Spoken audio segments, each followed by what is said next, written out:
আচ্ছা, এটা হচ্ছে কি সাস্ট 18-19 ম্যাথের কোশ্চেন নাম্বার কত 54। ঠিক আছে, এখানে একটা প্রশ্ন দেওয়া আছে কি y সমান x ln x বক্ররেখার যেই বিন্দুতে স্পর্শকটা কি x অক্ষের সমান্তরাল তার স্থানাঙ্ক কত। ঠিক আছে, y সমান কি x ln x একটা বক্ররেখার সমীকরণ। ঠিক আছে, তো ধরো বক্ররেখাটা কি রকম, এরকম একটা বক্ররেখা।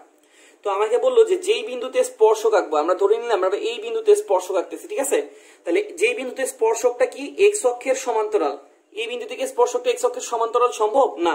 আমাদের স্পর্শকটা কোন বিন্দুতে x অক্ষের সমান্তরাল সম্ভব, এই পয়েন্টটাতে। ঠিক আছে, তাহলে আমাদের ধরে নিছি এই পয়েন্টটা। বলো যে তার স্থানাঙ্ক কত, এই যে এই পয়েন্টটার স্থানাঙ্ক কত হবে। ঠিক আছে, স্পর্শকটা কার সমান্তরাল বলতেছে, x অক্ষের সমান্তরাল, তাহলে এটা x অক্ষ না, তার সমান্তরালই আরেকটা রেখা আঁকবো। ঠিক আছে, তো প্রশ্নে আমাকে কি বললো, তার ওই বিন্দুটার স্থানাঙ্কটা বের করতে। তো আমাকে স্পর্শকের সমীকরণ কি দিছে, y সমান x ln x। তো আমি কি করব, এই বক্ররেখার এটা আমাকে বক্ররেখার সমীকরণ দিছে y সমান x ln x। আমি এখন কি করব, বক্ররেখার ঢাল বের করব। বা ঢাল কিভাবে বের করে, আমরা আগে কয়েকটা ভিডিওতে দেখে আসছি। ঢাল জিনিসটা হইতেছে যে রাশিটা দেওয়া থাকবে তার একবার ডিফারেন্সিয়েশন। ঠিক আছে, একবার ডিফারেন্সিয়েশন করলে আমরা কি পাবো, ঢালের মান পাবো। ঠিক আছে, তো তাহলে আমরা এই y কে একবার ডিফারেন্সিয়েশন করলে কি পাবো, দেখো এখানে আমাদের কয়টা রাশি, দুইটা রাশি। ঠিক আছে, তাহলে u এর ফর্মুলা, u কে রেখে ln x এর ডিফারেন্সিয়েট করতে হলে আমরা কি পাবো 1/x। ঠিক আছে, আবার ln x কে রেখে x এর ডিফারেন্সিয়েট করলে কি পাবো 1। তাহলে এখানে x আর x কি হবে, কাটা, 1 প্লাস কি আসতেছে আমাদের ln x। ওকে, তাহলে আমাদের ঢালটা কি আসতেছে 1 প্লাস ln x, ঢালটা আসতেছে 1 প্লাস ln x। ওকে, আচ্ছা, তো তাহলে এখন দেখো বক্ররেখার ঢাল পাই গেছি কি 1 প্লাস ln x।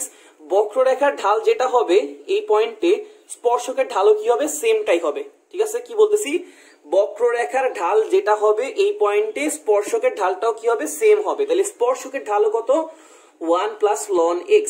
তাহলে আমাদের স্পর্শকের ঢাল কত আমাদের ভাইয়া 1 প্লাস ln x।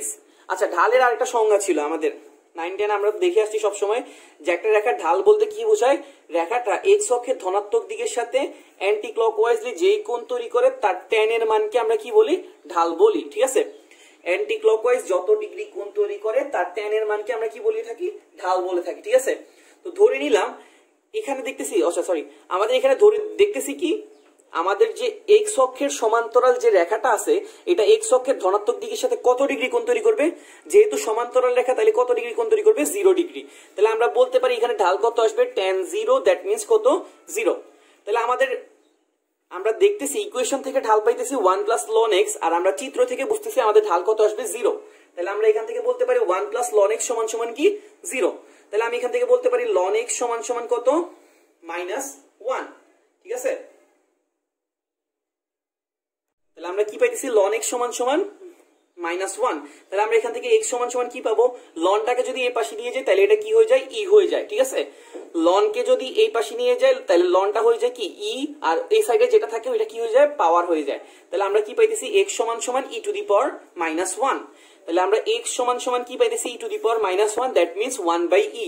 তাহলে আমরা ভুজ পাই গেছি। ঠিক আছে, এখন আমরা কোটি পাবো। কোটি কিভাবে পাবো, এখানে আমাদের y সমান এটা দেওয়া আছে, আমরা এখানে কি করব, এটাকে বসাই দিব, বসাই দিলে আমরা কি পাই যাব, কোটি পাই যাব। ঠিক আছে, তাহলে আমাদের এখানে কি x এর ভ্যালু আমরা কত পাইছি 1/e। তাহলে এখানে আসতেছে ln 1/e। ওকে, 1/e ln 1/e। তো 1/e থাকলেও কোনো সমস্যা নাই। এটাকে আমি কি লিখতে পারি, ln e to the power -1। 1/e কে কি লিখতে পারি, ln e টু দি পাওয়ার -1। ওকে, -1টাকে যদি আমি সামনে নিয়ে আসি তাহলে এটা কি হয়ে যাবে, -1/e, আর থাকবে কত ln e। ওকে, তাহলে ln e এর মান কত আমরা সবাই জানি যে 1। তাহলে আমাদের কত আসতেছে -1/e।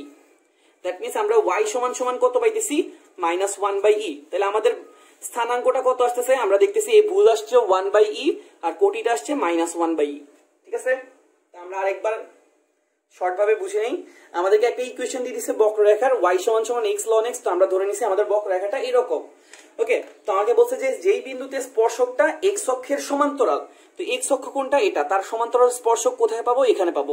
এই বিন্দুটার স্থানাঙ্ক বের করতে বলছে। ঠিক আছে, তো আমাকে স্পর্শক বক্ররেখার সমীকরণ দিয়ে দিচ্ছে। তো আমি কি করলাম, বক্ররেখার ঢাল বের করলাম। ঢালটা হইতেছে একবার ডিফারেন্সিয়েশন। ঢাল বের করার পর পাইছি 1 প্লাস ln x। আর এই বিন্দুতে বক্ররেখার ঢাল যেটা হবে স্পর্শকের ঢালও কি হবে সেম হবে, তাহলে স্পর্শকের ঢালও কত হবে 1 প্লাস ln x। আর আমরা চিত্র থেকে বুঝতেছি এটা x অক্ষের ধনাত্মক দিকের সাথে কত ডিগ্রি কোণ তৈরি করছে 0 ডিগ্রি, তাহলে এটা ঢাল কত আসবে tan 0, দ্যাট মিন্স 0, তাহলে 1 প্লাস ln x সমান সমান 0 লিখতে পারবো, তাহলে ln x সমান সমান -1, এখান থেকে লনটাকে এই পাশে নিয়ে গেলে এটা হয়ে যাবে e, আর এই পুরো রাশিটা উপরে উঠে যাবে, তাহলে x সমান সমান e to the power -1, that means কত 1/e। এবার x এর মানটাকে আমি কি করছি এখানে বসাইছি, x এর জায়গায় 1/e বসাইছি, আর এখানে কি পাই ln 1/e। তাহলে এখন দেখো 1/e মানে কি e টু দি পাওয়ার -1, আর আমরা জানি যে ln এর পাওয়ারটা কি হইতে পারে সামনে চলে আসতে পারে, তাহলে এটা হয়ে যাবে কত -1/e, আর ln e এর মান কত 1, তাহলে আমাদের y বা কোটি আসতেছে -1/e। আশা করি বুঝতে পারছি।